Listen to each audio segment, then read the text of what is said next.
On the edge of a large forest, there lived a poor woodcutter with his two children, Hansel and Gretel. The children's stepmother was a miserly woman who constantly feared going hungry. During a time of famine, she convinced her husband to take the children deep into the woods and abandon them. Hansel, a clever boy, overheard his stepmother's plan, went outside, and filled his pocket with white pebbles.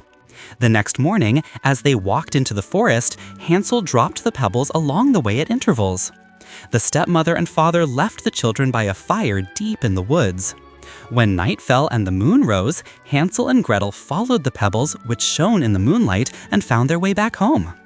The stepmother was furious when she saw the children had returned. A few days later, she convinced their father to do the same thing again. This time, Hansel couldn't go outside and only managed to take his bread ration with him. As they walked, he scattered the breadcrumbs along the path. Unfortunately, the birds and small animals of the forest ate the breadcrumbs. When evening came, Hansel and Gretel couldn't find their way back home. The two siblings were lost in the cold and dark forest. After wandering for days, they spotted a strange cottage.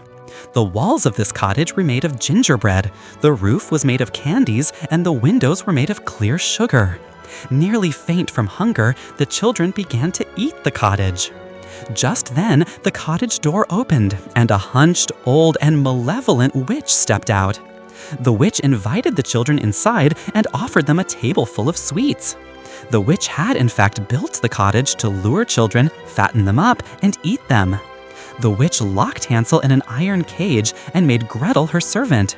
She ordered Gretel to forcibly feed Hansel every day. The witch was very old and couldn't see well.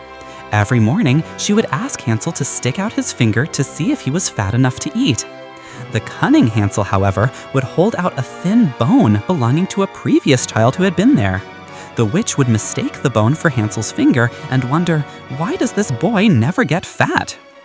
After 4 weeks, the witch's patience ran out. She decided to eat Hansel whether he was fat or not. The witch told Gretel to climb into the oven to check if it was hot enough. Gretel understood that the witch planned to bake her in the oven. Gretel came up with a clever plan. She turned to the witch and said, "I don't know how to climb in. Could you show me?" The witch, muttering curses, bent down and crawled into the oven. At that moment, Gretel pushed her in with all her might and quickly slammed the iron door shut. The witch burned to death inside the oven.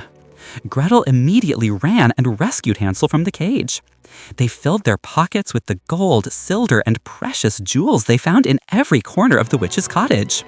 With the jewels, they found their way back out of the forest and finally returned to their father's house. In that joyful reunion, they learned that their stepmother had either left or died. Hansel and Gretel lived a rich and happy life with their father, never experiencing hunger again.